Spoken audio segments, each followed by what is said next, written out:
বাচ্চাদের টিফিনে রোজ কী দেব তা নিয়ে আমরা মায়েরা খুব দুশ্চিন্তায় থাকি। তাই আমি আজকে আপনাদের সাথে একটা কুইক আর হেলদি রেসিপি শেয়ার করছি। তা হলো ঘরোয়া পনির বার্গার। চলুন দেখিয়ে দিই কী কী উপকরণ লাগছে। দুটো বাজার থেকে কেনা বান, একটু রসুন কুচি, পেঁয়াজ, ক্যাপসিকাম আর পনির কিউব আকারে কাটতে হবে। বার্গারটাকে আমি দুটো ভাগে ভাগ করে কেটে নিয়েছি সমানভাবে। ছুরি দিয়ে মাঝ বরাবর কেটে নিয়েছি। তেল গরম হয়ে গেছে, আমি রসুন কুচিগুলো ছেড়ে দিলাম তেলে। এবার পেঁয়াজ আর ক্যাপসিকামগুলোকেও কড়াইয়ে ছেড়ে দেব, দিয়ে হালকা করে ভেজে নেব। আমি আমার মেয়ের টিফিনের জন্য এটা একদম ঘরোয়াভাবে বানিয়েছি। তোমরাও এইভাবে ট্রাই করতে পারো, বাচ্চাদের ভালো লাগবে। একটু জিরে গুঁড়ো আর একটু হলুদ গুঁড়ো। এবার পনিরগুলো ছেড়ে দিলাম।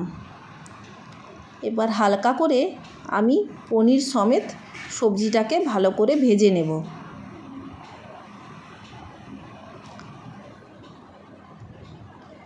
একটু টমেটো সস, একটু চিলি সস,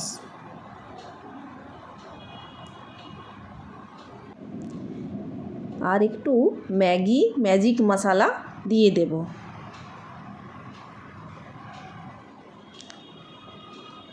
একটু স্বাদ মতো নুন আর একটু সয়া সস। এবার ভালো করে মিক্স করে আমি নেড়ে নেব।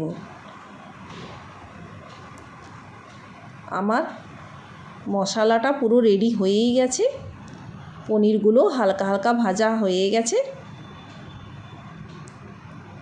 এবার আমি কড়াইটাকে নামিয়ে দেব। এবার প্যান বসাবো। একটু বাটার দিয়ে ভালো করে প্যানটাতে লাগিয়ে নেব। আর একটু বাটার দিয়ে পুরো প্যানটাকে ভালো করে বুলিয়ে নিতে হবে। বানগুলো আমি আস্তে আস্তে এপিট ওপিট করে ভালো করে ভেজে নেব। একটা আমার ভাজা প্রায় রেডি হতে চললো। এইভাবে যদি টিফিন বাচ্চাদের জন্য বানানো হয়, বাচ্চারা টিফিন একদম চেটে পুটে সাফ করে দেবে।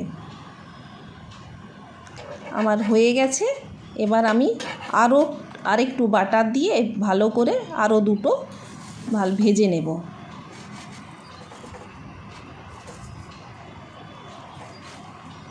এমন কিছু কঠিন রেসিপি নয়, খুবই সহজ, কিন্তু ভীষণ টেস্টি হয়। এবার আমি বার্গারটা রেডি করছি। এই পনিরের মশলাটা আমি বার্গারের মাঝে দিয়ে দিলাম। কেটে রাখা বানটা চাপিয়ে দেব, তাহলেই রেডি। আর এটাতেও আমি পনিরের মশলাটা দিয়ে দিলাম। এবার আমি একটু শসা সাজিয়ে দেব। ব্যাস, তৈরি হয়ে গেল আমার মেয়ের টিফিনের জন্য একদম সহজ আর ঝটপট ঘরোয়া পনির বার্গার। আপনারা কিন্তু বাচ্চাদের জন্য সকালে বা বিকেলে টিফিনে বানিয়ে নিতে পারেন। আর আজকের সহজ রেসিপিটি কেমন লাগলো অবশ্যই কমেন্ট করে জানাবেন।